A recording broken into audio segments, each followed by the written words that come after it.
Hi friends, good evening. Star publication వారు నిర్వహించే 120 days exam సిరీస్లో భాగంగా డే 3 ఎగ్జామ్ యొక్క ఎక్స్ప్లెనేషన్ని మనం ఈరోజు తెలుసుకుందాం. ఫస్ట్ క్వశ్చన్, ఈ క్రింద ఇచ్చిన వాక్యాలలో సరైన వాక్యం కానిది గుర్తించండి అని అన్నాడు.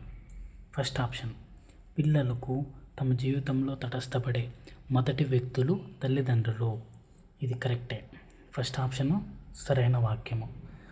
రెండవది, పిల్లలు ఎదుర్కొనే లేదా పాల్గొనే మొదటి సాంఘిక సంస్థ పాఠశాల అని ఇచ్చినాడు. ఇక్కడ పాఠశాల కాదు, పిల్లలు ఎదుర్కొనే లేదా పాల్గొనే మొదటి సాంఘిక సంస్థ కుటుంబం.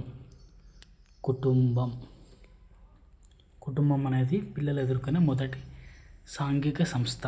కాబట్టి రెండో ఆప్షను సరికాని వాక్యం. మూడవది,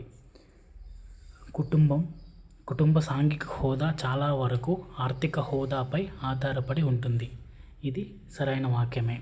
ఈ సాంఘిక హోదా అనేది, సోషల్ స్టేటస్ అనేది మనకి ఆర్థిక హోదాపై ఆధారపడి ఉంటుంది అనేది కరెక్ట్ ఆన్సర్, కరెక్ట్ వాక్యం.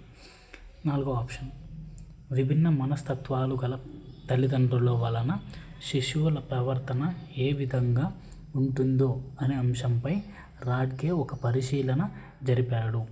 రాడ్కే అనే మనోవిజ్ఞాన శాస్త్రవేత్త విభిన్న మనస్తత్వాలు గల తల్లిదండ్రుల వలన, అంటే తల్లిదండ్రులు ఎలా ప్రవర్తిస్తే శిశువుల ప్రవర్తన ఏ విధంగా ఉంటుందో అనేది రాడ్కే ఒక పరిశీలన జరిపాడు. కాబట్టి ఇది కూడా సరైనదే. ఫస్ట్ క్వశ్చన్కి ఏది సరైనది అంటే రెండవది సరికాని వాక్యము. నెక్స్ట్ క్వశ్చన్, ఈ క్రింద ఇచ్చిన వాక్యాలను పరిశీలించండి. ఇవి నిర్వచనాలు, డైరెక్ట్గా మనకి టెక్స్ట్ బుక్లో ఉన్నవి. ఫస్ట్ స్టేట్మెంట్ ఏ, సమాజంలోని సామూహిక ప్రమాణాలకు, సాంప్రదాయాలకు, ఆచారాలకు, విలువలకు లోనై సఖ్యత, పరస్పర సహకార స్వభావాలు పెంచుకోవడమే సామాజికీకరణ అని ఎవరన్నారు అంటే ఫ్రీమన్ మరియు షావెల్ అన్నారు. టాగర్టన్ అనలేదు. ఓకేనా? అంటే స్టేట్మెంట్ ఏ సరికాదు. స్టేట్మెంట్ బి, ఆర్థిక లేమి వలన తల్లిదండ్రులలో కలిగే ఆతృత, పోషణ లేకపోవడం మొదలైన కారకాలు వ్యక్తులలో మానసిక గాయాలను రేపుతాయి అని అభిప్రాయపడ్డవారు ఎవరు అని ఇక్కడ ఇచ్చినాడు అంటే ఫ్రీమన్ మరియు షావెల్ ఇచ్చినాడు. కానీ ఫ్రీమన్ మరియు షావెల్ అభిప్రాయపడలేదు. టాగర్టన్ అనే మనోవిజ్ఞాన శాస్త్రవేత్త అభిప్రాయపడ్డారు. కాబట్టి స్టేట్మెంట్ బి కూడా తప్పు. అంటే ఏ, బి రెండు సరికానివి. అంటే ఈ ఏ స్టేట్మెంట్ నిర్వచనము ఫ్రీమన్ మరియు షావెల్ ఇచ్చారు, బి స్టేట్మెంట్ టాగర్టన్ ఇచ్చారు. నెక్స్ట్ క్వశ్చన్ ఎక్స్ప్లెనేషన్, బాంబ్రిండ్ మరియు బ్లాక్ల పిల్లల పెంపకాలను పరిశీలించి తద్వారా అత్యంత ప్రతిభావంతమైన శైలిని, తక్కువ ప్రభావం గల శైలి వేరు చేసే అంశాలలో సరికాని దాన్ని గుర్తించాడు. అంటే ఈ బాంబ్రిండ్ మరియు బ్లాక్లు పరిశోధించి పిల్లల పెంపకాలను పరిశీలించి తద్వారా అత్యంత ప్రతిభావంతమైన శైలి, అంటే ఏ స్టైల్లో పిల్లల్ని పెంచితే మనకు పిల్లలు బాగుంటారు అనే దాని మీద తక్కువ ప్రభావం గల శైలి వేరు చేసే అంశాల్లో సరికాని దాన్ని గుర్తించండి. అంటే వీళ్ళు ఈ మూడు. ఫస్ట్ ఆప్షన్, తల్లిదండ్రులు పిల్లల భావాలను, ఆలోచనలను అంగీకరించడం వలన తల్లిదండ్రులకు పిల్లలకు మధ్య ఉద్వేగ సంధానం ఏర్పరుస్తుంది. ఈ విషయాన్ని బాంబ్రిండ్ మరియు బ్లాక్లు పేర్కొన్నారు. కాబట్టి ఇది సరైనదే. సెకండ్ది, తల్లిదండ్రులు నియమాలు, నిబంధనలను పర్యవేక్షించడం ద్వారా పిల్లల ప్రవర్తనను నియంత్రించడము వలన పిల్లల్లో మరింత పరిపక్వమైన ప్రవర్తన కలిగేటట్లు చేస్తుంది. ఇది కూడా ఈ బాంబ్రిండ్ మరియు బ్లాక్లు పేర్కొన్నారు తమ పరిశీలనలో. మూడవది, పిల్లలకు స్వేచ్ఛను ఇవ్వకపోవడం వలన వారిలో స్వాలంబన ప్రోత్సహిస్తుంది. స్వేచ్ఛను ఇవ్వకపోవడం, స్వేచ్ఛను ఇస్తేనే పిల్లలలో స్వాలంబన ప్రోత్సహించబడుతుంది అని ఈ బామ్రిన్ మరియు బ్లాక్లు పేర్కొన్నారు. వాడు క్వశ్చన్ అడిగింది సరికానిది అడిగినాడు కాబట్టి థర్డ్ వన్ సరికానిది. ఫోర్త్ ఆప్షన్ పైవన్నీ సరైన వాక్యాలని ఉంది కాబట్టి ఈ థర్డ్ క్వశ్చన్కి third option correct answer. Next question, ఈ క్రింద ఇచ్చిన జతలలో సరికాని జతను గుర్తించండి. ఫస్ట్ ఆప్షన్ సాధికారతత్వ పిల్లల పెంపక శైలి, ఇది విజయవంతమైన శైలి. ఈ ఫస్ట్ ఆప్షన్ సరైనది. ఈ సాధికారతత్వ పిల్లల పెంపక శైలి అనేది విజయవంతమైనది. సెకండ్ ఆప్షన్ నిరంకుశతత్వ పిల్లల పెంపక శైలి, ఈ రకం తల్లిదండ్రులు పిల్లలను స్వీకరించడం, పిల్లల విషయంలో నిమగ్నం అవ్వడం ఎక్కువగా ఉంటుంది అని అన్నాడు. కానీ ఈ నిరంకుశత్వ పిల్లల పెంపక శైలిలో పిల్లలను స్వీకరించడము, వారి పట్ల వారి విషయంలో ఎక్కువ నిమగ్నం అవ్వడం అనేది ఎక్కువగా కాదు తక్కువగా ఉంటుంది. తక్కువగా పిల్లల విషయంలో కలుగజేసుకోవడం అనేది నిరంకుశతత్వ పిల్లల పెంపక శైలిలో ఉంటుంది కాబట్టి సెకండ్ ఆప్షను సరికాని జత. మూడవది చూద్దాం. అంగీకారతత్వ పిల్లల పెంపక శైలి, ఈ రకం తల్లిదండ్రులు పిల్లల పట్ల ప్రేమను కలిగి ఉంటారు, పిల్లల భావాలను ఆలోచనలను ఆమోదిస్తారు, ఇది సరైన జతనే. జోక్యరహిత పిల్లల పెంపక శైలి, ఈ రకం తల్లిదండ్రులు తమ పిల్లల పట్ల ఎటువంటి ఉద్దేశాన్ని కలిగి ఉండరు మరియు పిల్లల పెంపక శైలిలో తల్లిదండ్రుల ఉపసంహార స్వభావం అంటే విత్డ్రాల్, వారి గురించి పట్టించుకోవడం అనేది స్వభావాన్ని కలిగి ఉంటారు అని చెప్తుంది కాబట్టి ఇది కూడా సరైనదే. కాబట్టి fourth option second. Next question, ఈ క్రింద ఇచ్చిన జతలలో సరికాని జతను గుర్తించండి. పాఠశాలలో వైయక్తిక మరియు సహకార సంబంధమైన సంస్కృతులు ఉంటాయి అని తెలిపిన వారు పుల్లన్ మరియు హర్గ్రీవెన్స్, ఇది సరైన జతనే. రెండవది, పాఠశాలలో పిల్లల్లో అభివృద్ధి చెందిన సంబంధాలు వారి యొక్క ధనాత్మక వికాసంలో కీలక పాత్ర వహిస్తుందని తెలిపిన వారు రూబిన్ అని ఇచ్చినాడు ఇక్కడ, కానీ రూబిన్ కాదు, మనకి ఈ స్టేట్మెంట్ ఇచ్చిన వారు స్కిన్నర్. కాబట్టి సెకండ్ అనేది సరికాని జత. థర్డ్, పాఠశాల సంస్కృతి బాలల ప్రవర్తనలో ఏది ముఖ్యమో మరియు ఏది విలువైనది అనే అంశాలపై దృష్టి సారించేటట్లు చేస్తుంది. ఈ నిర్వచనాన్ని చెప్పినది పీటర్సన్ మరియు డీల్, ఇది కూడా సరైనదే. ఫోర్త్ ఆప్షన్, బాలలు మొదట తమకు సామీప్యంలో ఉన్న వారితో కలిసి సమవయస్క బృందాలుగా ఏర్పడతాయి. ఒకే లింగం, జాతి, పాఠశాల సాధన, సారూప్య ప్రవర్తన మొదలైనవి బాలల బృందాలుగా ఏర్పడడానికి సహకరిస్తాయి. ఈ స్టేట్మెంట్ చెప్పింది రూబిన్, బకౌస్కీ, పార్కర్, ఇది కూడా సరైనదే. సరికాని జత ఏది అంటే సెకండ్ ఆప్షన్ సరికాని జత. నెక్స్ట్ క్వశ్చన్, ఈ క్రింద ఇచ్చిన వాక్యాలను పరిశీలించండి. స్టేట్మెంట్ ఏ, ఉపాధ్యాయులు ఫలితాలలో ఉన్నత అంచనాలు విద్యార్థుల పనితీరును పెంచడానికి దారి తీస్తుంది. ఇలా ఉన్నత అంచనాలు మెరుగైన ప్రదర్శనకు దారి తీయడాన్నే పిగ్మేలియన్ ఎఫెక్ట్ అంటారు. కాబట్టి స్టేట్మెంట్ ఏం కరెక్ట్ అంటే ఉపాధ్యాయులు పిల్లలు అంటే ఎక్కువ చదవగలుగుతారు అని అంచనాలు ఆశిస్తే పిల్లలు బాగా చదువుతారు. ఇలా ఉన్నత అంచనాలు మెరుగైన ప్రదర్శనకు దారి తీయడాన్నే పిగ్మేలియన్ ఎఫెక్ట్ అని అంటారు. కాబట్టి స్టేట్మెంట్ ఏ సరైనదే.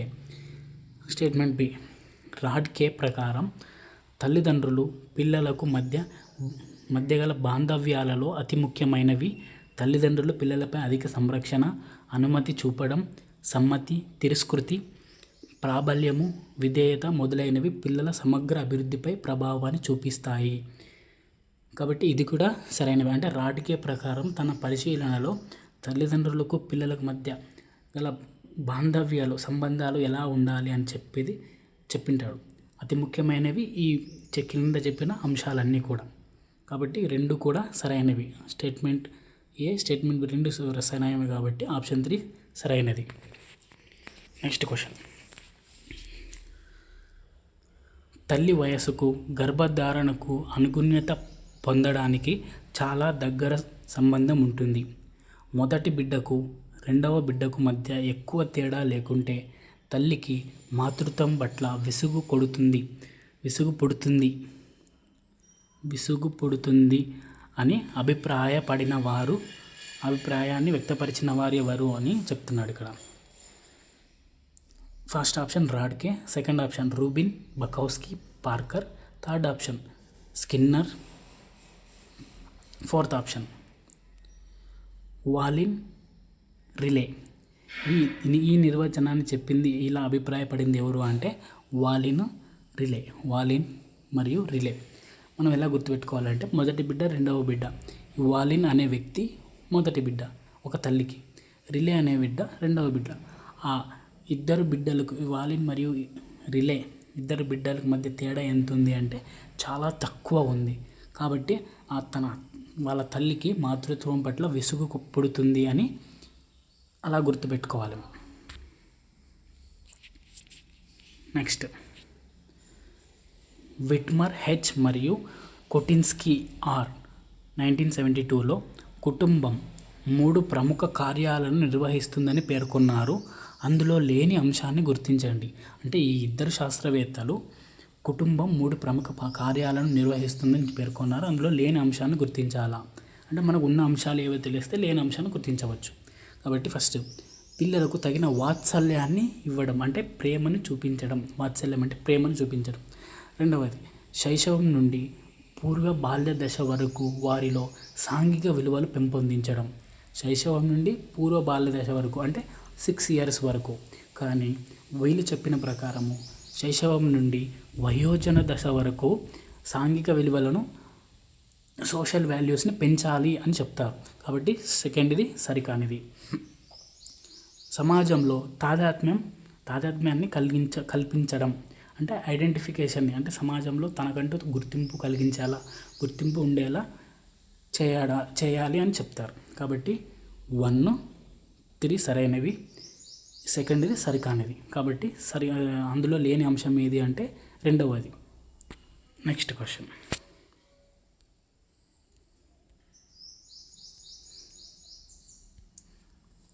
ఈ క్రింద ఇచ్చిన వాక్యాలను పరిశీలించండి. సిగ్మండ్ ఫ్రాయిడ్ పిల్లల పెంపక విధానాలు, తల్లిదండ్రులు ప్రవర్తించే శైలులు పిల్లల మూర్తిమత్వంపై ప్రభావాన్ని చూపుతాయని తన మనోలైంగిక సిద్ధాంతంలో పేర్కొన్నాడు. ఈ సిగ్మండ్ ఫ్రాయిడ్ మనోలైంగిక సిద్ధాంతం అనేది మనకు మూర్తిమత్వంలో సపరేట్గా ఒక సిద్ధాంతమే వస్తుంది. ఆ సిద్ధాంతంలోనే పిల్లల పెంపక విధానాలు, తల్లిదండ్రులు ప్రవర్తించే శైలులు పిల్లల మూర్తిమత్వం, పర్సనాలిటీ మీద ప్రభావం చూపుతాయని తన సిద్ధాంతంలో పేర్కొన్నాడు. కాబట్టి ఏ సరైనదే. బి, ఎరిక్ ఎరిక్సన్ కూడా తన మనోసాంఘిక సిద్ధాంతంలో పిల్లలు తమ చిన్నతనంలో పిల్లలలో నమ్మకం, అపనమ్మకం, స్వయం ప్రతిపత్తి, సందేహం మొదలైన సాంఘిక క్లిష్ట పరిస్థితులు ఎదుర్కొంటారని, వాటిని పరిష్కరించే విధానంలో పొందిన అనుభవాలు వారి మూర్తిమత్వాన్ని తీర్చిదిద్దుతాయని తెలిపారు. ఇది కూడా సరైనదే. స్టేట్మెంట్ బి కూడా సరైనదే. కాబట్టి AB 2 సరైనవి. నెక్స్ట్ క్వశ్చన్, ఈ క్రింద ఇచ్చిన వాక్యాలను పరిశీలించండి. పాఠశాల సంస్కృతి అనే భావనను విల్లార్డ్ వాలర్ అనే సామాజికవేత్త 1932లో ది సోషియాలజీ ఆఫ్ టీచింగ్ అనే పుస్తకంలో ప్రస్తావించాడు. ఈ పాఠశాల సంస్కృతి అనే భావాన్ని మొట్టమొదటిగా ఎవరు ప్రవేశపెట్టారు అంటే విల్లార్డ్ వాలర్ అనే సామాజికవేత్త. ఇతను రచించిన గ్రంథం ఏది అంటే ది సోషియాలజీ ఆఫ్ టీచింగ్ అనే పుస్తకాన్ని రచించాడు. ఎప్పుడు అంటే 1932లో ప్రస్తావించాడు. కాబట్టి స్టేట్మెంట్ ఏ సరైనది. స్టేట్మెంట్ బి, ప్రతి పాఠశాలకు తనదైన సంస్కృతి ఉంటుంది. దీనిలో బాలల ప్రవర్తనను మరియు సంబంధాలను నిర్మించేందుకు గల పాఠశాలలో పాటించాల్సిన ఆచారాలు,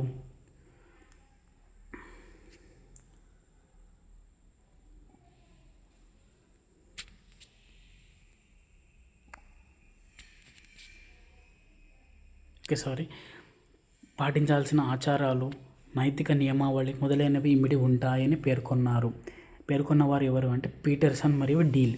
కానీ పీటర్సన్ మరియు డీల్ కాదు దాన్ని పేర్కొనింది. పాఠశాలకు తనదైన సంస్కృతి అంటే పాఠశాల సంస్కృతి గురించి చెప్పింది పీటర్సన్ మరియు డీల్ కాదు, విల్లార్డ్ వాలరే ఈ పాఠశాల సంస్కృతి గురించి కూడా చెప్పింటాడు. కాబట్టి ఏ స్టేట్మెంట్ సరైనది, B statement సరికానిది.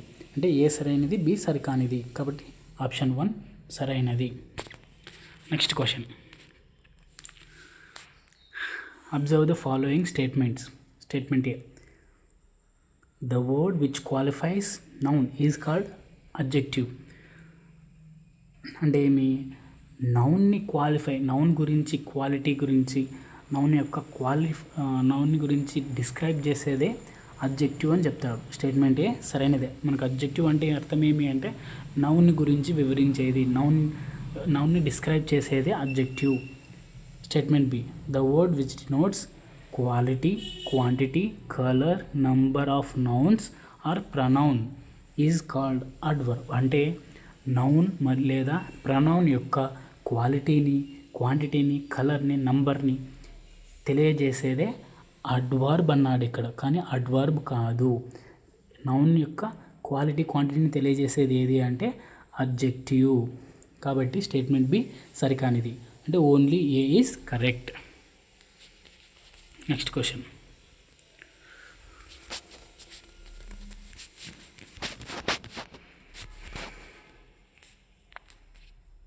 Identify the sentence without adjective in the given sentences below. అంటే ఈ క్రింద ఇచ్చిన సెంటెన్స్లలో అడ్జెక్టివ్ లేని వాక్యాన్ని గుర్తించండి అని అంటున్నాడు. First option, she is a beautiful lady. ఇక్కడ లేడీ అనేది నౌన్ బ్యూటిఫుల్ లేడీ అంటే లేడీని గురించి తెలియజేస్తుంది కాబట్టి బ్యూటిఫుల్ అనేది మనకు అడ్జెక్టివ్. కాబట్టి ఫస్ట్ ఆప్షన్ కాదు. అంటే అడ్జెక్టివ్ లేని పదం ఉన్న వాక్యాన్ని గుర్తించాలని అన్నాడు. Next, Virat is a good player. Virat is a good player. ఇక్కడ ప్లేయర్ అనేది నౌన్కు ముందు అంటే గుడ్ ప్లేయర్ అంటే ప్లేయర్ని డిస్క్రైబ్ చేస్తుంది కాబట్టి మనకి ఇక్కడ గుడ్ అనేది కూడా అడ్జెక్టివ్ అవుతుంది. Next third option, they read English daily. ఇక్కడ దే అనేది ప్రనౌన్, రీడ్ అనేది వర్బ్, ఇంగ్లీష్ అనేది నౌన్, ఇంగ్లీష్ డైలీ అనేది మనకి అడ్వర్బ్ కిందకి వస్తుంది. కాబట్టి అంటే ఎల్వై ఉన్న పదాలు మ్యాక్సిమం ఏమవుతాయంటే అడ్వర్బ్ అవుతాయి. కాబట్టి థర్డ్ ఆప్షన్లో అడ్జెక్టివ్ ఉందా? లేదు. కాబట్టి థర్డ్ ఆప్షన్ మనకి సరైనది అవుతుంది. నెక్స్ట్ ఫోర్త్ ఆప్షన్ చూద్దాం. I bring 4 mangoes. ఇక్కడ 4 అనేది నంబర్ని తెలియజేస్తుంది కాబట్టి నంబర్ని తెలియజేసేవి కూడా మనకేమవుతాయి? అడ్జెక్టివ్స్ అవుతాయి. కాబట్టి ఫోర్త్ ఆప్షన్లో అడ్జెక్టివ్ ఉంది. థర్డ్ ఆప్షన్లో మాత్రమే సెంటెన్స్లో అడ్జెక్టివ్ లేదు కాబట్టి థర్డ్ ఆప్షన్ సరైనది. Next question. Observe the following statements. Statement A, the word which denotes quality of noun or pronoun is called qualitative adjective. అంటే అడ్జెక్టివ్ టైప్స్ ఇక్కడ అడుగుతున్నాడు. ఏమడుగుతున్నాడు? నౌన్ యొక్క క్వాలిటీని డిస్క్రైబ్ చేసేది క్వాలిటేటివ్ అడ్జెక్టివ్ కదా. కాబట్టి స్టేట్మెంట్ ఏ సరైనదే. స్టేట్మెంట్ బి, క్వాలిటేటివ్ అడ్జెక్టివ్స్ అంటే ఆ క్వాలిటేటివ్ అడ్జెక్టివ్స్ కింద ఏవి వస్తాయి? Sufficient, enough, much, little. ఇక్కడ క్వాలిటేటివ్ అడ్జెక్టివ్ అంటే క్వాలిటీని తెలియజేసేవి కదా, గుణాన్ని తెలియజేసేవి కదా. కానీ ఇక్కడ సఫిషియంట్, ఎనఫ్, మచ్, లిటిల్ అనేవి మనకి పరిమాణాన్ని తెలియజేస్తాయి. ఏం తెలియజేస్తాయి? పరిమాణాన్ని అంటే క్వాంటిటీని తెలియజేస్తాయి. కాబట్టి ఈ సఫిషియంట్, ఎనఫ్, మచ్, లిటిల్ అనేవి క్వాంటిటేటివ్ అడ్జెక్టివ్స్ అవుతాయి. ఏమవుతాయి? Quantitative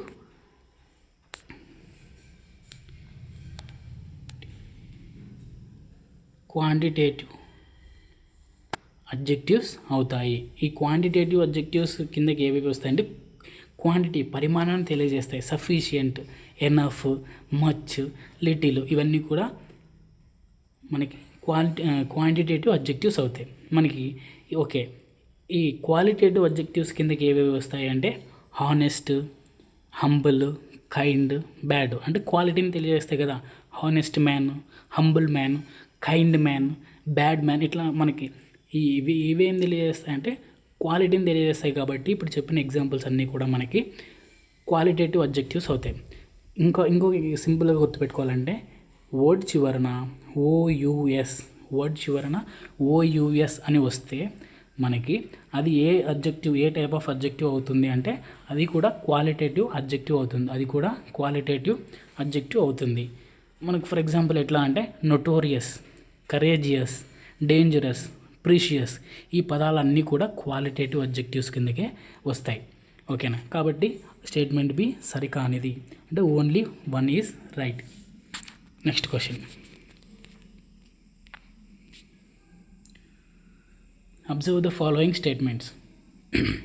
Statement A. He is a happy man.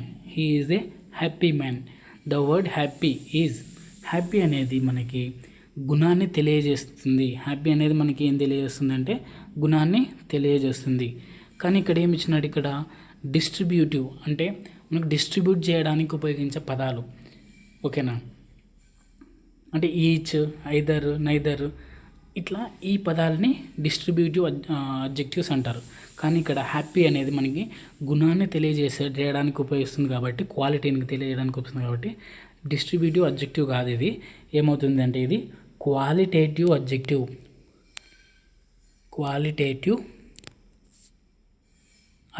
అవుతుంది. కాబట్టి స్టేట్మెంట్ ఏ సరికానిది. స్టేట్మెంట్ బి చూద్దాం. I have a little knowledge about science. I have a little knowledge. ఇక్కడ the word little is quantitative adjective. ఈ little అనేది quantitative కదా, క్వాంటిటీని తెలియజేస్తుంది కాబట్టి క్వాంటిటేటివ్ అడ్జెక్టివ్ కరెక్టే. ఇది కూడా సరైనదే. Next third one. Which car is yours. ఇక్కడ the word which is interrogative adjective.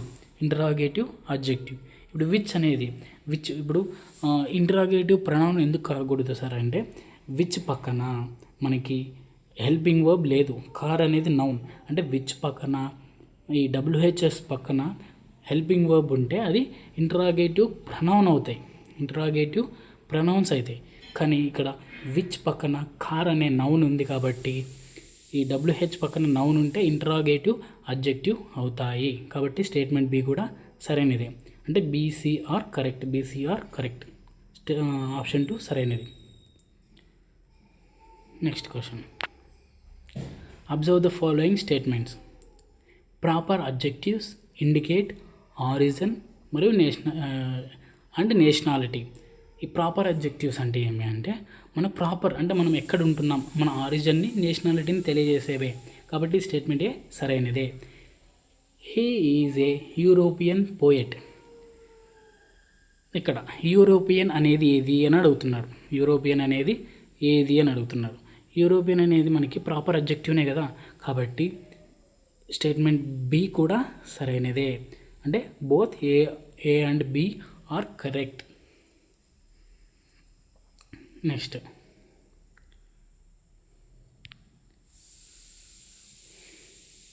Observe the following pairs and identify incorrect pairs from the following. అంటే ఇటు సైడు ప్రాపర్ నౌన్, ఇటు సైడు ప్రాపర్ అడ్జెక్టివ్స్ ఉన్నాయి. దాంట్లో ఇన్కరెక్ట్ పేరు ఏదో కనుక్కోమన్నాడు. ఓకేనా. Russia అనే ప్రాపర్ నౌన్కి రష్యన్ అనే ప్రాపర్ అడ్జెక్టివ్ వస్తుంది. ఇది కరెక్ట్ పేరేది. చైనీస్ ఇది కూడా కరెక్ట్ పేరే. ఐస్లాండియన్ ఇది తప్పు. ఐస్లాండ్ అనే ప్రాపర్ నౌన్కి ప్రాపర్ అడ్జెక్టివ్ ఏది అంటే ఐరిష్ అనేది ఐస్లాండ్కి కరెక్ట్ ప్రాపర్ అడ్జెక్టివ్ అవుతుంది. కాబట్టి ఇన్కరెక్ట్ పేరు ఏది అంటే థర్డ్ వన్. ఇండియన్ ఇది కూడా సరైనదే. కాబట్టి మనకు third option incorrect pair. Next question. In a developed country the development is balanced. Here the words developed, development are. అంటే ఇక్కడ ఈ సెంటెన్స్లో డెవలప్డ్, డెవలప్మెంట్ అనేవి మనకు ఏవవుతాయి అంటే ఇక్కడ కంట్రీ అనే నౌన్ గురించి తెలియజేసేది, నౌన్ గురించి డిస్క్రైబ్ చేస్తుంది. డెవలప్డ్ కంట్రీ అంటే నౌన్ గురించి డిస్క్రైబ్ చేస్తుంది కాబట్టి ఇక్కడ డెవలప్డ్ అనేది అడ్జెక్టివ్ అవుతుంది. డెవలప్డ్ అనేది ఫస్ట్ ఇది అడ్జెక్టివ్ అవుతుంది. ఇక్కడ ద డెవలప్మెంట్ ఈజ్ బ్యాలెన్స్డ్, ఇక్కడ సబ్జెక్ట్ స్థానంలో డెవలప్మెంట్ అనే దాన్ని ఉపయోగించినాం కాబట్టి అదేమవుతుంది అంటే నౌన్ అవుతుంది. ఓకేనా, కాబట్టి ఫస్ట్ డెవలప్డ్ అనేది అడ్జెక్టివ్, డెవలప్మెంట్ అనేది నౌన్. కాబట్టి 17th first option correct answer. Next question, choose the list of words with all adjectives. అంటే ఈ లిస్ట్లో అన్నీ కూడా ప్రతి వర్డ్ కూడా అడ్జెక్టివ్స్ ఉండాలి. అలాంటి లిస్ట్ ఏదో ఐడెంటిఫై చేయమంటున్నాడు. చూద్దాం. యాపిల్, యాపిల్ అనేది noun. Run verb, blue noun, quickly adverb. అంటే ఇవి దీంట్లో అన్నీ కూడా అడ్జెక్టివ్స్ లేవు కాబట్టి ఫస్ట్ ఆప్షన్ కాదు. సెకండ్ ఇది happy, happy adjective. Table noun అంటే ఇది కూడా కాదు. స్మాల్, గ్రీన్, బ్రేవ్, డిలీషియస్ దీంట్లో అన్నీ కూడా స్మాల్ అనేది సైజుని తెలియజేస్తుంది కాబట్టి మనకు అడ్జెక్టివే. గ్రీన్ అనేది కలర్ని తెలియజేస్తుంది కాబట్టి అడ్జెక్టివే. బ్రేవ్ అనేది క్యారెక్టర్ని తెలియజేస్తుంది కాబట్టి అడ్జెక్టివే. డిలీషియస్ టేస్ట్ని తెలియజేస్తుంది కాబట్టి ఆల్ అడ్జెక్టివ్స్, దీంట్లో అన్నీ కూడా అడ్జెక్టివ్స్ ఉన్నాయి కాబట్టి థర్డ్ ఆప్షన్ సరైనది. Fourth jumped verb, elephant noun, soft మనకి సాఫ్ట్ అనేది అడ్జెక్టివ్ కిందకి వస్తుంది. స్లోలీ అడ్వర్బ్ కిందకి వస్తుంది. అంటే అన్నీ కూడా అడ్జెక్టివ్స్ ఉండాలి కాబట్టి థర్డ్ ఆప్షన్ సరైనది. Next question, choose the sentence that have 2 adjectives. అంటే మనకు ఇచ్చిన సెంటెన్స్లో 2 అడ్జెక్టివ్స్ ఉండాలి. ఫస్ట్ ఆప్షన్ చూద్దాం. The old man walked slowly. ఇక్కడ మనకి ఓల్డ్ అనేది ఒక అడ్జెక్టివే ఉంది. ఇక్కడ స్లోలీ అనేది మనకు అడ్వర్బ్ అవుతుంది. ఓకేనా, నెక్స్ట్ కాబట్టి ఫస్ట్ ఆప్షన్ కాదు, 2 అడ్జెక్టివ్స్ ఉండాలి. Second option, the tall lanky man walked in to the room. ఇక్కడ మ్యాన్ అనే నౌన్ని డిస్క్రైబ్ చేసేవి అంటే టాలు, లంకీ. టాల్ పొడవైన, లంకీ మనకి సన్నగా అనే మీనింగ్తో చేస్తాం లంకీ. ఓకేనా, అంటే ఇక్కడ 2 కూడా అడ్జెక్టివ్సే అవుతాయి. 2 అడ్జెక్టివ్స్ మనము క్వశ్చన్లో అడిగినట్టు 2 అడ్జెక్టివ్స్ ఫైండ్ చేసినాం కదా కాబట్టి సెకండ్ ఆప్షన్ సరైనది.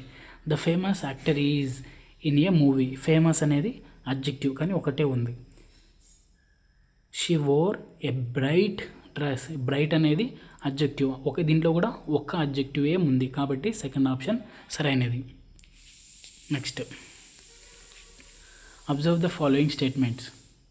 Statement A, to get a job is my ambition. The word my is possessive adjective. అంటే మనకి ఇక్కడ మై అనేది పొసెసివ్ అడ్జెక్టివ్గా అవుతుంది. మీకు ఇంకా పొసెసివ్ అడ్జెక్టివ్స్ ఏవి సార్ అంటే my, our, your, their, his, her. వీటి పక్కన ఖచ్చితంగా ఏముండాలి అంటే నౌన్ ఉండాలి. వీటి పక్కన ఖచ్చితంగా నౌన్ ఉండాలి. ఇప్పుడు మై పక్కన అంబిషన్ అనే నౌన్ ఉంది కాబట్టి ఈ మై అంబిషన్ అనేది నౌన్.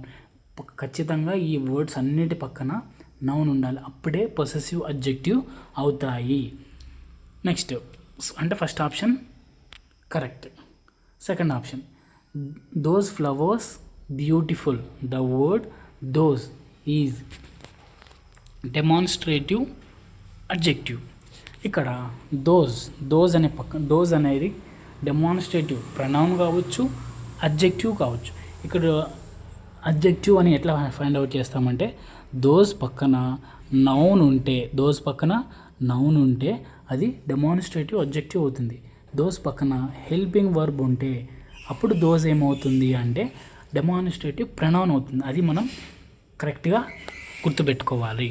కాబట్టి మనకి ఇది కూడా సరైనదే. కాబట్టి both A and B are correct. Next question. ఈ క్రింద ఇచ్చిన వాక్యాలను పరిశీలించండి. ఏమన్నాడు? స్టేట్మెంట్ ఏ, ప్రతి సగభాగాన్ని మరలా 2 సగభాగాలుగా కత్తిరించినప్పుడు ఏర్పడిన ప్రతి భాగాన్ని పావు భాగం అంటారు. అంటే ఇప్పుడు సగభాగం ఉంది, సగభాగం ఇది, దాంట్లో మరలా 2 సమాన భాగాలుగా కత్తిరించినప్పుడు అంటే ఇట్లా మళ్ళీ కత్తిరించినప్పుడు ఇలా ఏర్పడిన దాన్ని ఏమంటారు అంటే పావు భాగం అంటారు. కరెక్ట్. కాబట్టి ఇది స్టేట్మెంటే సరైనదే. స్టేట్మెంట్ బి ఏమన్నాడు? సగంలో సగాన్ని పావు భాగం అంటారు. సగంలో సగం. ఇప్పుడు ఫర్ ఎగ్జాంపుల్ దీంట్లో సగం ఇది సగం, ఇది సగం. సగంలో ఏమంటున్నారు? మళ్ళీ సగం అంటున్నారు. కాబట్టి సగంలో సగం అంటే ఈ భాగం వస్తుంది. ఈ భాగాన్ని ఏమంటారు అంటే పావు భాగం అంటారు అని అంటున్నాడు. కాబట్టి ఇది సరైనదే. దీనిని 1/3తో సూచిస్తారు. కానీ 1/3 కాదు సూచించేది, 1/4తో సూచిస్తారు.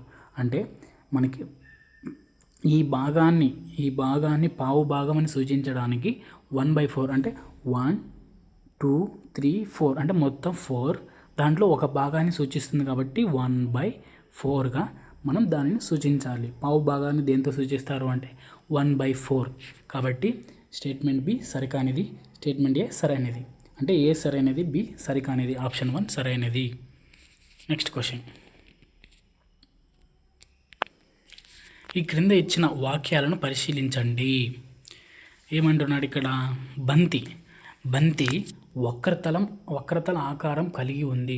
బంతి అనేది ఇట్లా ఉంటుంది కదా, వక్రతలం అంటే కర్వ్ షేప్లో ఉంటుంది అని అంటున్నాడు. కాబట్టి సరైనది. పుస్తకం సమతల ఆకారం కలిగి ఉంటుంది. సమతల ఆకారం అంటే ఇలా సమతలంగా అంటే ఫ్లాట్గా ఉండే ఆకారం కలిగి ఉంటుంది. కాబట్టి ఇది కూడా సరైనది. ఇక్కడ మనం 2 సరైనవే. ఇంకొకటి విషయం గుర్తుపెట్టుకోవాలి. ఏమంటే వక్రతల ఆకారం కలిగి ఉన్నవన్నీ కూడా దొర్లుతాయి. వక్రతల ఆకారం కలిగి ఉన్నవన్నీ కూడా దొర్లుతాయి అని గుర్తుపెట్టుకోవాలి. సమతల ఆకారం కలిగి ఉన్నవన్నీ కూడా జారుతాయి అని గుర్తుపెట్టుకోవాలి. జారుతాయి.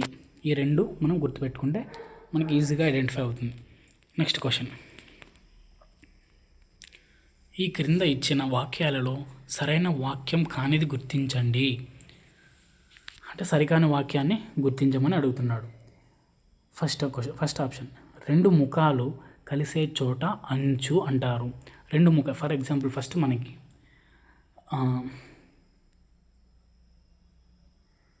ఇది మనకి దీర్ఘగణం. దీంట్లో మనకు ముఖం ఏది అంటే ఇదింత ముఖం, ఇది ముఖం, పైన ఒక ముఖం. ఈ 2 ముఖాలు కలిసే చోట అంచు అని అన్నాడు. 2 ముఖాలు కలిసే చోట అంటే ఇది అంచు అంటున్నాడు. కాబట్టి దీని పేరు అంచునే, కరెక్టే. ఓకేనా. నెక్స్ట్ 2 అంచులు కలిసే చోట శీర్షం అంటే ఇది ఒక అంచు, ఇది ఒక అంచు. ఈ 2 కలిసే చోట ఇదేమవుతుంది? శీర్షం అంటారు. ఇది కాబట్టి ఇది కూడా కరెక్టే. నెక్స్ట్ ఇంకోటి, శీర్షంకు ఇంకొక పేరు అంచు. శీర్షంకు ఇంకొక పేరు అంచు కాదు. శీర్షంకు ఇంకొక పేరు ఏమి అంటే మూల. శీర్షంకి ఇంకొక పేరు మూల. ఓకేనా. కాబట్టి థర్డ్ ఆప్షన్ సరికాదు. క్రింది వచనంలో సరికాని వాక్యం అడిగినాడు కాబట్టి థర్డ్ ఆప్షన్ సరికాదు. ఓకేనా. Next question. ఈ క్రింది ఇచ్చిన వాక్యాలను పరిశీలించండి. స్టేట్మెంట్ ఏ, పొడవులను కొలవడానికి ప్రామాణిక కొలత సెంటీమీటర్ అని అన్నాడు. పొడవులను కొలవడానికి ప్రామాణిక కొలత సెంటీమీటర్ అన్నాడు. కానీ సెంటీమీటర్ కాదు, మీటర్. పొడవులను కొలవడానికి మనకి ప్రామాణిక కొలత ఏమి అంటే ఓన్లీ మీటర్ ఒక్కటే, సెంటీమీటర్ కాదు. మీటర్ కంటే చిన్నది సెంటీమీటర్. ఓకేనా. మీటర్ అనేది మనకి ప్రామాణిక కొలత. చిన్న చిన్న పొడవులను కొలవడానికి సెంటీమీటర్లను ఉపయోగిస్తారు. ఇది సరైనదే. స్టేట్మెంట్ ఏ సరికాదు, స్టేట్మెంట్ బి సరైనది. కాబట్టి second option correct answer. Next question, క్రింద ఇచ్చిన వాక్యాలను పరిశీలించండి అన్నాడు. స్టేట్మెంట్ ఏ క్రికెట్ బ్యాట్ పొడవు సుమారు 1 మీటర్ ఉంటుంది అని అన్నాడు. స్టేట్మెంట్ బి టెక్స్ట్ బుక్ ప్రకారము ఇది సరైనది. స్టేట్మెంట్ బి క్రికెట్ బ్యాట్ పొడవు సుమారు 100 సెంటీమీటర్లు ఉంటుంది. ఇది కూడా సరైనదే. ఎందుకు అంటే 1 మీటరు అంటే మనకు 100 సెంటీమీటర్లు. కాబట్టి రెండు సరైనవే. ఏబి రెండు సరైనవే. నెక్స్ట్ క్వశ్చన్, ఈ క్రిందిచ్చిన వాక్యాలను పరిశీలించండి. కొన్ని వస్తువులను పొడవులను అంగుళాలు అడుగులలో కొలుస్తారు. కరెక్టే. ఇది టెక్స్ట్ బుక్ ప్రకారం కరెక్టే. స్టేట్మెంట్ బి 1 అంగుళం = 12 అడుగులు అన్నాడు. కానీ అడుగులు కాదు, 1 అడుగు = 12 అంగుళాలు అంటే రివర్స్ ఇచ్చినారు. కాబట్టి మనం జాగ్రత్తగా చూసుకోవాలా. అంటే అడుగు పెద్ద దూరాలు, అంగుళాలు చిన్నవి. అంటే 1 అడుగు 12 అంగుళాలు. కాబట్టి స్టేట్మెంట్ బి సరికాదు. ఏ సరైనది, బి సరికాదు. నెక్స్ట్ క్వశ్చన్,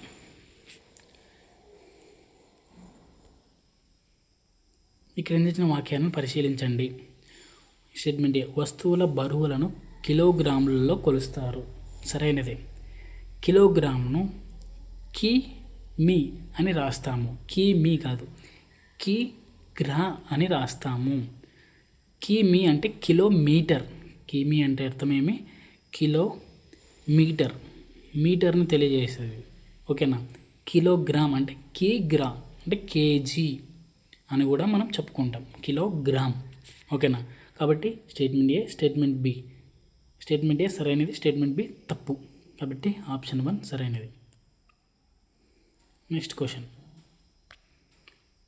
ఈ క్రింద ఇచ్చిన వాక్యాలను పరిశీలించండి. స్టేట్మెంట్ ఏ ఒక పాత్రలో పట్టే ద్రవ పరిమాణాన్ని ఆ పాత్ర పరిమాణం కెపాసిటీ అంటారు. ఇది సరైనది. బి స్టేట్మెంట్ ద్రవాల పరిమాణాన్ని కొలవడానికి ప్రామాణిక కొలత లీటరు. ఇది కూడా సరైనదే. ద్రవాల పరిమాణాన్ని కొలవడానికి ప్రామాణిక కొలత ఏమి అంటే లీటర్. ఇది కూడా సరైనదే. కాబట్టి ఏబి రెండు సరైనవే. నెక్స్ట్ క్వశ్చన్, ఈ క్రింద ఇచ్చిన జతలలో సరికాని జతను గుర్తించండి. 1 గంట అంటే 60 నిమిషాలు. ఇది సరైనదే. 1 లీటర్ అంటే 1000 మిల్లీలీటర్స్. ఇది కూడా సరైనదే. 1 కిలోమీటర్ అంటే 1000 మీటర్లు. ఇది కూడా సరైనదే. 1 మీటర్ అంటే 1000 సెంటీమీటర్లు అని ఉంది ఇక్కడ. 1000 సెంటీమీటర్లు కాదు, 100 సెంటీమీటర్లు. 1 మీటర్ అంటే 100 సెంటీమీటర్లు. కాబట్టి ఆప్షన్ 4 సరికానిది. నెక్స్ట్ క్వశ్చన్, ఈ క్రింద ఇచ్చిన వాక్యాలను పరిశీలించండి. స్టేట్మెంట్ ఏ గడియారంలో పొడవు ముళ్ళు గంటలను సూచిస్తుంది అని చెప్పినాడు. గడియారంలో పొట్టి ముళ్ళు నిమిషాల మిల్లును సూచిస్తుంది. అంటే ఒక గడియారంలో పొడవు ముళ్ళు ఉంటుంది, పొట్టి ముళ్ళు ఉంటుంది. పొట్టి ముళ్ళు అనేది గంటలను సూచిస్తుంది. కానీ ఇక్కడ ఏమన్నాడు? పొట్టి ముళ్ళు ఏదంట? నిమిషాల ముళ్ళు అంట. అంటే ఇది సరికానిది. గడియారంలో పొడవు ముళ్ళు ఏం సూచిస్తుంది అంటే మనకి నిమిషాలను సూచిస్తుంది. అంటే ఇది కాదు. అంటే రివర్స్ ఇవ్వాలి, కానీ ఒకటి తప్పించినాడు. రెండు కూడా సరికానివి. నెక్స్ట్ క్వశ్చన్,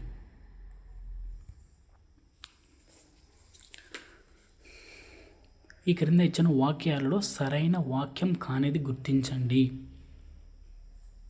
ముఖ్యంగా మన శరీరము 3 భాగాలుగా విభజించబడి ఉంటుంది. టెక్స్ట్ బుక్ ప్రకారము 3 భాగాలుగా విభజించబడి ఉంటుంది. రెండవది శరీరంలో 3 భాగాలు: తల, మొండెం, కాళ్ళు, చేతులు. సరైనది. ఇది సరైనది. నెక్స్ట్ థర్డ్ ఆప్షన్ మెడ తలను మిగతా శరీర భాగాలతో కలుపుతుంది. ఇది కూడా సరైనది. మెడ అటు ఇటు కదపడానికి తల ఉపయోగపడుతుంది. కాదు, తల తల అటు ఇటు కదపడానికి మెడ ఉపయోగపడుతుంది అని ఉండాలి. కాబట్టి సరికాని వాక్యం ఏది అంటే ఆప్షన్ 4. నెక్స్ట్ క్వశ్చన్, ఈ క్రింద ఇచ్చిన జతలలో సరికాని జతను గుర్తించండి. ఫస్ట్ ఆప్షన్, చల్లదనం, వెచ్చదనం, మృదుత్వం, గరుకు వంటివి మనం ఏ శరీర భాగాన్ని ఉపయోగిస్తాము అంటే చర్మాన్ని ఉపయోగిస్తాం. ఇది సరైన జతనే. సంగీతం వినడానికి చెవులు అని అన్నాడు, ఇది కూడా సరైనదే. శుభ్రం చేయడానికి, పనులు చేయడానికి చేతులు, ఇది కూడా సరైనదే. పూల వాసనను చూడడానికి ఇక్కడ నాలుక అని ఇచ్చినాడు, కానీ నాలుక కాదు, ముక్కు అని ఉండాలి. ముక్కు ద్వారానే పూల వాసనను మనం చూస్తాం. కాబట్టి సరికాని జత ఏది అంటే ఆప్షన్ 4. నెక్స్ట్ క్వశ్చన్, ఈ క్రింద ఇచ్చిన వాక్యాలలో సరైన వాక్యం కానిది అంటే సరికాని వాక్యం మీద గుర్తించాలా. మన శరీరంలో రహస్య భాగాలు పెదాలు, ఛాతీ, పిరుదులు, కాళ్ళ మధ్య, ఇవన్నీ కూడా మన శరీరంలో రహస్య భాగాలు. ఇది సరైన వాక్యమే. రోజుకు 2 సార్లు దంతాలు తోముకోవాలి, ఇది కూడా సరైన వాక్యమే.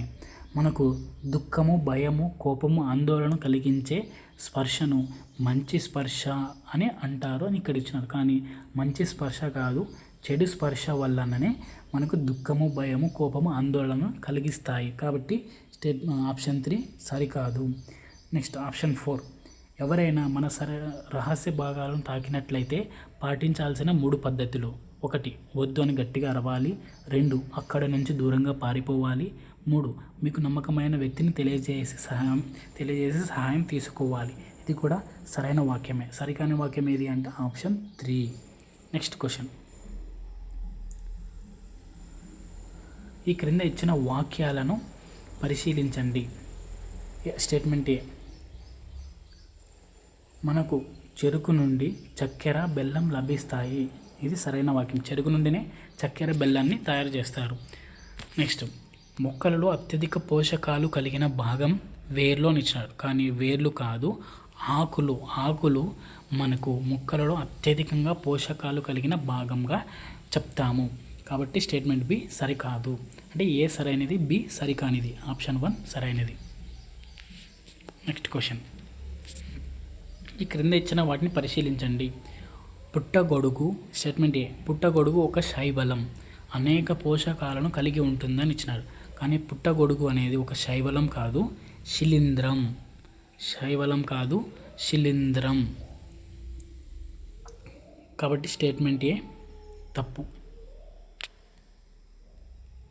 స్టేట్మెంట్ బి, మనం అరటి, క్యాలీఫ్లవర్ పుష్పాలను ఆహారంగా తీసుకుంటాము. ఇది సరైనదే. స్టేట్మెంట్ సి, లవంగ మొగ్గలను వాసననిచ్చే మసాలాలుగా వాడుతారు. సరైనదే. కుంకుమ పూలను ప్రత్యేకమైన వంటకాలలో తయారు చేయడానికి ఉపయోగిస్తారు. స్టేట్మెంట్ సి కూడా సరైనదే. అంటే బీసీ సరైనవి. ఆప్షన్ 2 సరైన వాక్యం. నెక్స్ట్, ఈ క్రింద ఇచ్చిన వాక్యాలలో సరైన వాక్యం కానిది గుర్తించండి. అంటే సరికాని వాక్యం మీద గుర్తించాలి. ఆప్షన్ 1, విత్తనాల రూపంలో దొరికేవి. అంటే మనకు తినడానికి విత్తనాల రూపంలో దొరికేవి ఏవేవి అంటే వేరుశనగ, నువ్వులు, ఆవాలు, సూర్యకాంతం, ఆలివ్, జీడిపప్పు, పచ్చి బఠానీ, జునుగులు, వేరుశనక్కాయలు, ఇవన్నీ కూడా మనకి విత్తనాల రూపంలోనే దొరుకుతాయి. కాబట్టి ఆప్షన్ 1 సరైనది. ఆకుల రూపంలో దొరికేవి తోటకూర, మునగ, పాలకూర, కరివేపాకు, ఇవన్నీ కూడా మనకి ఆకుల రూపంలో దొరుకుతాయి. కాబట్టి ఆప్షన్ 2 కూడా సరైనదే. వేర్ల రూపంలో దొరికేవి అంటే వేరు రూపంలో దొరికేవి ఏవి అంటే అల్లము, క్యారెట్, బీట్రూటు, ముల్లంగి, వరి, గోధుమ, సజ్జలు. ఈ అల్లము, క్యారెట్, బీట్రూటు, ముల్లంగి మాత్రమే వేర్ల రూపంలో దొరికేవి. ఈ వరి, గోధుమ, సజ్జలు ఇవన్నీ కూడా విత్తనాల రూపంలో దొరికేవి. కాబట్టి ఈ థర్డ్ ఆప్షన్ సరికాని వాక్యం. కాబట్టి ఆప్షన్ 3ని మనం సరైన ఆన్సర్గా ఎంచుకోవాలి. నెక్స్ట్ క్వశ్చన్, ఈ క్రింద ఇచ్చిన వాటిని పరిశీలించండి. స్టేట్మెంట్ ఏ. తేనెటీగలు పూల నుంచి మకరందాన్ని సేకరిస్తాయి, తేనె పట్టులో మకరందాన్ని నిల్వ చేస్తాయి. ఇది సరైన స్టేట్మెంటే. Statement B. నీటి యొక్క ఉపయోగాలు తాగడానికి, స్నానం చేయడానికి, వండడానికి, బట్టలు ఉతుక్కోవడానికి, మొక్కలు పెంచడానికి, శుభ్రం చేయడానికి. ఇది కూడా సరైనది. Next statement C. ప్రపంచ జల దినోత్సవం ఏప్రిల్ 22 అని ఇచ్చినాడు. కానీ ప్రపంచ జల దినోత్సవం ఎప్పుడు అంటే మార్చి 22 22 మార్చ్ ప్రపంచ జల దినోత్సవాన్ని జరుపుకుంటారు. కాబట్టి ఇది సరికానిది. ఏబి సరైనవి అనగా ఫస్ట్ ఆప్షన్ని చూస్ చేసుకోవాలి మనం. Next question. ఈ క్రింద ఇచ్చిన వాక్యాలను పరిశీలించండి. స్టేట్మెంట్ ఏ. ఆంధ్రప్రదేశ్ ప్రభుత్వం వారు నీటి గంటను రోజుకు 4 సార్లు మోగిస్తారు. 4 సార్లు కాదు, 3 సార్లు మోగిస్తారు నీటి గంటను. నీటి గంట ఉద్దేశము విద్యార్థులకు తగినంత నీరు తాగేలా చేయడమే. అంటే ఇది స్టేట్మెంట్ బి సరైనది, స్టేట్మెంట్ ఏ తప్పు. కాబట్టి ఆప్షన్ 2 మనం కరెక్ట్ ఆన్సర్గా చూస్ చేసుకోవాలి. Next question. ఈ క్రింద ఇచ్చిన వాక్యాలలో నీటిని ఆదా చేసే పద్ధతి కాని దాన్ని గుర్తించండి. First option. తాగడానికి చిన్న గ్లాసును ఉపయోగిస్తారు. ఇది సరైనది. నీటిని ఆదా చేసే పద్ధతే ఇది. నీటి ట్యాంకులు నిండిన వెంటనే విద్యుత్ మోటార్ ఆపివేయరు. ఇక్కడ వేయరు అని ఉంది. అంటే నిండినా కూడా ఆ మోటార్ ఆపివేయరంట. అంటే ఇది నీటిని ఆదా చేసే పద్ధతి కాదు. కాబట్టి ఆప్షన్ 2ని మనం ఆన్సర్గా ఎంచుకోవాలి. థర్డ్ ఆప్షన్, ఫోర్త్ ఆప్షన్ చూద్దాం. గొట్టాలు, సాకెట్లు కారకుండా ఎప్పటికప్పుడు తనిఖీ చేస్తారు. ఇది కూడా నీటిని ఆదా చేసే పద్ధతి. పాత్రలపై నుండి నీరు పొర్లిపోక ముందే కుళాయి ఆపేస్తారు. ఇది కూడా సరైనదే. కాబట్టి మనకు 39 ఆన్సర్ ఏది అంటే సెకండ్ ఆప్షన్. Next question. ఈ క్రింద ఇచ్చిన వాక్యాలను పరిశీలించండి. స్టేట్మెంట్ ఏ. అమ్మ కౌగిలించుకోవడం, నాన్న మనల్ని చేయి పట్టుకొని నడిపించడం, స్నేహితుల కౌగులింత, తండ్రి తల నిమరడం, స్నేహితుల కరచలనము, భుజాలపై చేతులు వేయడం. ఇది మంచి స్పర్శ. అవును, ఇవన్నీ కూడా మనకి మంచి స్పర్శ కిందకి వస్తాయి. మన రహస్య భాగాలను తాకడం, ఇది చెడు స్పర్శ. ఇది కూడా సరైనది. అంటే ఏ, బి రెండు కూడా సరైనవే.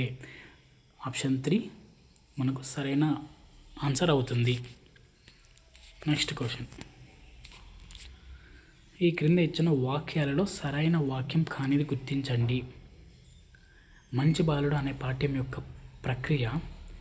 మంచి బాలుడు అనే పాఠ్యం ప్రక్రియ ఏది అంటే ఇక్కడ పద్య కథ అని ఇచ్చినాడు. కానీ ఏది అంటే మనకి ప్రక్రియ గేయ కథ.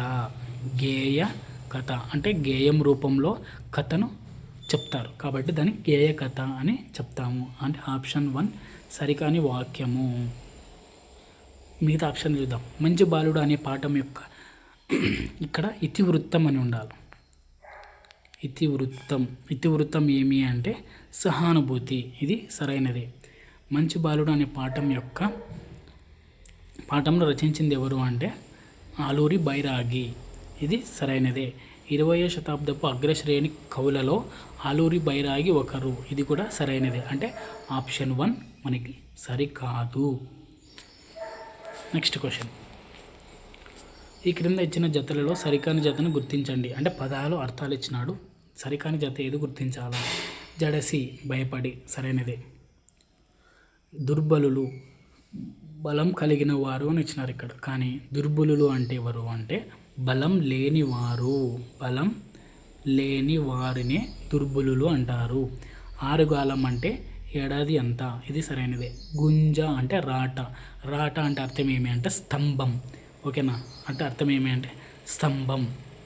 ఓకేనా? అంటే మనకు సరికాని జత ఏది అంటే ఆప్షన్ 2 సరికాని జత. Next question. ఇక్కడ జతపరచండి అని ఇచ్చినాడు. షేక్ నాజర్ ఏమి అంటే ఇక్కడ బుర్రకథ పితామహుడు అంటే డి. దేవులపల్లి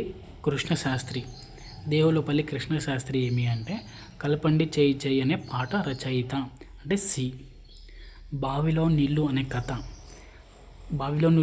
ఏది అంటే అక్బర్ బీర్బల్ కథలోనిది అంటే బి. ఆలూరి బైరాగి. ఈ ఆలూరి బైరాగి మానవుడి అస్తిత్వ వేదనని కవిత్వంగా వెలువరించిన కవి. కాబట్టి ఏ అంటే డిసిబిఏ ఆప్షన్ 2. Next question. ఈ క్రింద ఇచ్చిన వాక్యాలను పరిశీలించండి. నా బాల్యం అనే పాఠం యొక్క ప్రక్రియ ఆత్మకథ.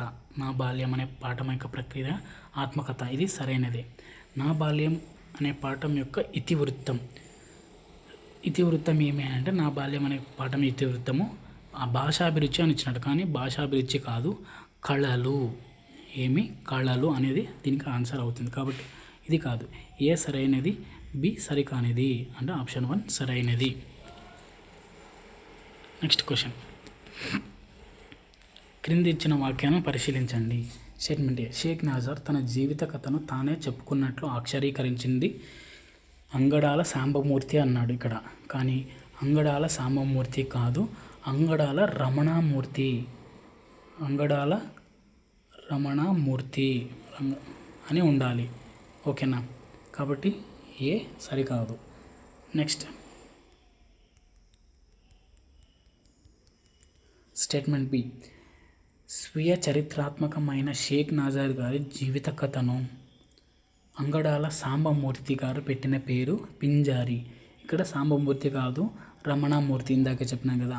కాబట్టి ఇది కూడా తప్పు. పింజారి అనేది కరెక్టే. పింజారి అనేది షేక్ నజార్ గారి జీవిత కథ. ఓకేనా? కాబట్టి ఏబి 2 సరికానివి. నెక్స్ట్. ఈ క్రింద ఇచ్చిన వాక్యాలలో ప్రశ్నార్థక పదం లేని వాక్యాన్ని గుర్తించండి. అంటే ప్రశ్నార్థక పదం లేని వాక్యం గుర్తించాలంట. నీవు ఏ తరగతి చదువుతున్నావు? దీంట్లో ఏ అనేది ప్రశ్నార్థక పదంగా చెప్పాలి మనము. లత నీవు ఎక్కడికి వెళ్తున్నావు? ఎక్కడికి అనేది మనకి ప్రశ్నార్థక పదంగా 2వ ఆప్షన్లో చెప్పాలి. జిరాఫీ ఎంత ఎత్తుగా ఉందో, ఇక్కడ ఎంత అనేది మనకి ఈ సెంటెన్స్లో ప్రశ్నార్థక పదం కాదు, ఇది మనకి ఆశ్చర్యాన్ని కలిగించే వాక్యం ఇది. ఓకేనా? కాబట్టి 3rd ఆప్షన్ మనకి కరెక్ట్ ఆన్సర్గా చెప్పవచ్చు. బాబు నీ పేరు ఏమిటి? ఇక్కడ ఏమిటి అనేది మనకి ప్రశ్నార్థక పదంగా చెప్పవచ్చు. లేదంటే ఈ క్వశ్చన్ ఇంకొక విధంగా కూడా అడగవచ్చు. ప్రశ్నార్థక వాక్యం కానిది ఏది అని అంటే మనకి 3rd ఆప్షన్ సరైనది అవుతుంది. Next question. ఈ క్రింద ఇచ్చిన వాక్యాలను పరిశీలించండి. మాంచాల జగన్నాథరావు కవి విద్వాంసులు. ఇది సరైనదే. మాంచాల జగన్నాథరావు ప్రసిద్ధ వాగ్గేయకారుల కృతులకు స్వర రచన చేస్తారు. ఇది కూడా సరైనదే. కాబట్టి ఏబి 2 సరైన వాక్యాలే. Next question. క్రింద ఇచ్చిన వాక్యాల్లో సరైన వాక్యం కానిది. బంగారు పాపాయి అనే పాటను రచించినది మాంచాల జగన్నాథరావు. ఇది సరైనదే. నజార్ గారి గురువు గారి పేరు షేక్ మస్తాన్ అని ఇచ్చినాడు, కానీ షేక్ మస్తాన్ కాదు, గురువుగారి పేరు ఖాదర్ అనేది నజార్ గారి గురువు గారి పేరు. షేక్ మస్తాన్ ఈ నజార్ గారి యొక్క తండ్రి పేరు. షేక్ నజార్ తల్లి పేరు బీనాబీ. ఇది సరైనదే. ఇది సరికానిది, 2nd ఆప్షన్. నజార్ పుట్టగానే గారపాడు తాత అబ్దుల్ అజీజ్ అని పిలిచేవారు. ఇది కూడా సరైనదే. Next question. ఈ క్రింద ఇచ్చిన రచనలలో షేక్ నజార్ గారి రచన కానిదాన్ని గుర్తించండి. పల్నాటి యుద్ధము, వీరాభిమన్యు అనేవి షేక్ నజార్ గారి బుర్రకథలు. బొబ్బిలి యుద్ధము, బెంగాల్ కరువు అనేవి కూడా షేక్ నజార్ గారి యొక్క బుర్రకథలే. అల్లూరి సీతారామరాజు కూడా మనకు షేక్ నజార్ గారి బుర్రకథలే. కృష్ణపక్షం, ఊర్వశి, ప్రవాసం అనేవి మనకి దేవులపల్లి